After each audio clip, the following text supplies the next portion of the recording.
Ce journal vous est proposé par AM/FM. Abonnez-vous massivement et surtout n'oubliez pas de cliquer la cloche de notification pour suivre toutes nos vidéos sur la chaîne YouTube AM/FM.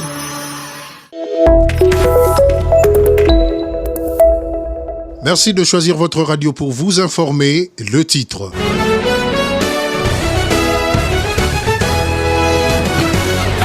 L'éveil patriotique est au cœur des préoccupations du ministère de l'Éducation nationale. Dans la province éducationnelle Kwilu 3, l'inspecteur principal provincial a mené une campagne de sensibilisation auprès des élèves du territoire de Gungu.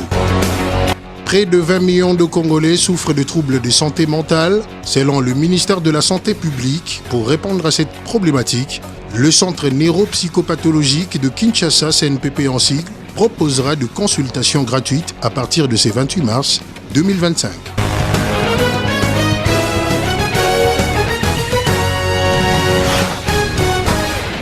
Débutons ce journal avec l'éveil patriotique qui reste le cheval de bataille du ministère de l'Éducation nationale. Dans la province éducationnelle Kwilu 3, l'inspecteur principal provincial Roger Mutombo a sensibilisé les élèves du territoire de Gungu sur l'éveil patriotique et l'importance des études. Les détails complets dans ces reportages. Un parcours de près de 900 km a été nécessaire pour atteindre les apprenants et les cadres éducatifs de cette région. La mission était de taille en cette période que traverse le pays, promouvoir les valeurs patriotiques, mais aussi discuter de l'importance de l'enseignement. Lors de ces différentes interventions, dans les 6 sous-divisions du territoire d'Ngungu, l'IPP a exhorté les élèves sur la régularité à l'école, l'assiduité. Le message inlassablement, nous l'avons répété. Il a été le même depuis Kaboudi et jusqu'à aujourd'hui où nous sommes à Mukedi. Nous avons dit aux apprenants qu'ils se doivent d'être patriotes. Déjà à leur niveau, à leur âge, cela est très nécessaire et très important pour le devenir et la suite de ces pays. Aussi, leur avons-nous demandé de connaître l'histoire de leur pays qui est la RDC, notre unique nation. À la paroisse catholique Mama Touloula, Michima, Roger Mutombo a rappelé à ses collègues éducateurs leur devoir d'encadrer les élèves avec diligence et responsabilité. Le message a été clair, le cadre éducatif doit se montrer exemplaire dans l'accompagnement de jeunes générations. Après cette première phase de sensibilisation, l'IPP Roger Mutombo a regagné le chef-lieu de l'inspection principale provinciale du Kwilu 3 dans la soirée. 9 autres sous-divisions du territoire d'Idiofa devront être visitées dans les jours à venir pour continuer cette grande mission de sensibilisation et d'éducation citoyenne. Les inspecteurs de province éducationnelle du Kasaï, appelés à s'approprier les outils et les méthodes pédagogiques sensibles au genre. L'appel est de l'inspecteur principal provincial Willy Nakoya Lusang qui a réuni autour de lui les inspecteurs de province éducationnelle de Kanzala, de Kamonia et de Chukapa 2. Durant ces travaux qui ont consisté à évaluer l'évolution du projet d'apprentissage et autonomisation de la fille en sigle PAF, l'inspecteur principal provincial a exhorté tous ses collaborateurs à diffuser les méthodes pédagogiques liées au genre et surtout les mettre en œuvre dans leurs entités pédagogiques afin de garantir une éducation de qualité pour toutes les filles. Place à la question aux écoliers. La question du jour est de savoir quels sont les droits reconnus pour les enfants. Écoutez quelques éléments de réponse avec ces élèves. Pour moi, un enfant a droit à l'éducation. Il a droit à la liberté d'expression. Quand je parle de l'éducation, donc je veux dire il a droit à étudier. Il a aussi droit à une bonne alimentation. Et un enfant doit être bien suivi, pour moi. Un enfant a droit à l'éducation, à la scolarisation, il a droit à la diversité, il a droit à une bonne alimentation. Moi, c'est l'élève Maton au Kabassé, l'élève de la 8e année A de l'IGD Don Bosco. Moi, ce que je vais vous dire sur le droit de l'enfant, c'est l'enfant a droit à une bonne santé, à l'expression des vies. Je m'appelle Ofranen Mombaya Bikoko. Le droit de l'enfant a droit à la scolarité, à la liberté de l'expression, à une bonne alimentation aussi. Je m'appelle Kertis Kifona Tala. le droit de l'enfant a droit à la scolarité et puis il a aussi droit à la liberté de la... Par ailleurs, les milieux universitaires ne sont pas épargnés de l'éveil patriotique.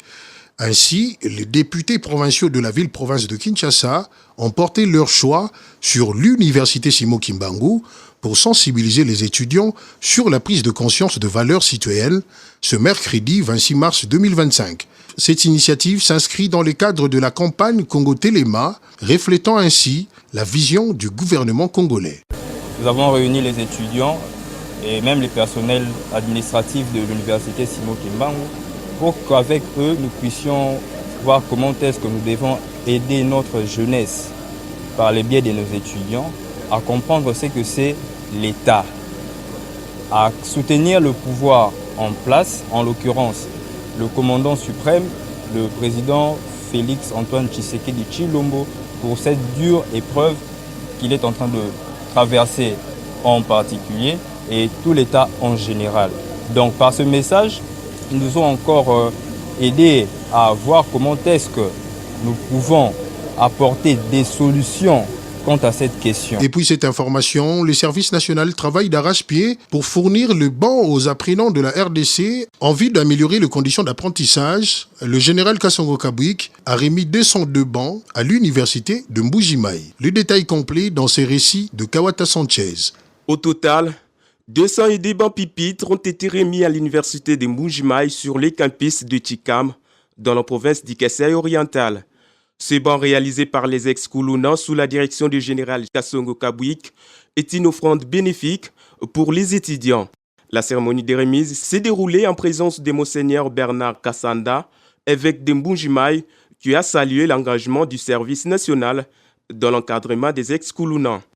Il a salué l'importance de cette initiative pour redonner d'unité et espoir à ces jeunes, désormais acteurs de la construction nationale.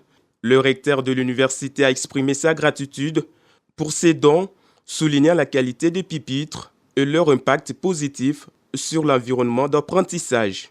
Dans un autre registre, le mois de mars dédié à la femme poursuit son bonhomme de chemin avec des initiatives visant l'égalité et surtout la valeur de femmes dans la société. Angèle Kayembe, présidente de l'UNAFESEC d'Inakopé, parle de l'importance de la Journée mondiale de femmes. Elle est au micro de votre rédaction. Le 8 mars est une journée internationale des droits des femmes. Ce n'est pas une journée de fête pour les femmes. C'est une journée de rassemblement à travers le monde et l'occasion de faire un bilan sur la situation des femmes. C'est une journée mondiale qui reconnaît les réalisations sociales, économiques, politiques par rapport à la femme. C'est une journée où la femme doit revendiquer l'égalité des genres. La Congolaise au centre de toutes les ambitions. Ce thème renvoie à la place de la femme. La femme doit rechercher la distinction partout où elle est. Elle doit rechercher la promotion.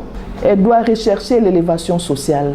Donc par rapport à ce thème, notre gouvernement a voulu que la femme en profite pour qu'elle soit élevée comme son semblable qui est l'homme.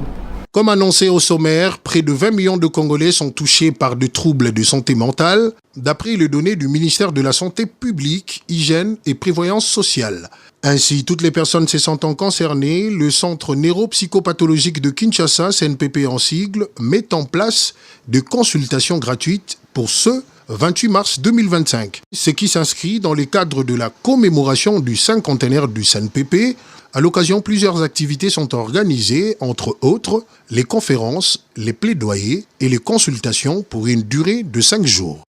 En santé, un mauvais vent souffle sur les maladies épidémiologiques en RDC, dans l'épidémie de choléra qui est officiellement déclarée dans la province du Maniema. Ainsi, l'accès à l'eau potable, le lavage de mains et l'hygiène alimentaire sont les mesures inoubliables pour lutter contre ces fléaux. Moussa Moïse, gouverneur de cette province, plaide pour une main forte du gouvernement en vue de lutter contre cette maladie. Il est au micro de Noëlla Lissimo. Depuis la deuxième semaine de l'année 2025, les zones de santé de Kindu, Alunguli, Kailo, Kampene, Ferekeni et Kunda dans la province du Maniema ont déjà notifié 346 cas et 44 décès dus au choléra. Les échantillons prélevés à l'hôpital général de Kindu et Alunguli au cours de la semaine 4, 5, 6 et envoyé à l'INRB après analyse effectuée. Le résultat a été positif, d'où la confirmation de l'épidémie. Eu égard à ce qui précède, nous déclarons l'épidémie de choléra dans la province d'Imaniema et sollicitons l'appui du gouvernement central, des partenaires au développement et aux humanitaires de nous venir en aide pour lutter contre cette épidémie. Par ailleurs, nous demandons à toute la population de la province d'Imaniema de consulter les centres de santé les plus proches en cas de diarrhée aiguë avec... Fin de ce journal, merci de l'avoir suivi. Ndelo Masakidi était à la présentation. Don Faeta a garanti la mise en onde. Sanchez Kawata a assuré la chefferie de cette édition. Bonne suite de nos programmes et paix dans vos familles. Ce journal vous a été proposé par AMFM.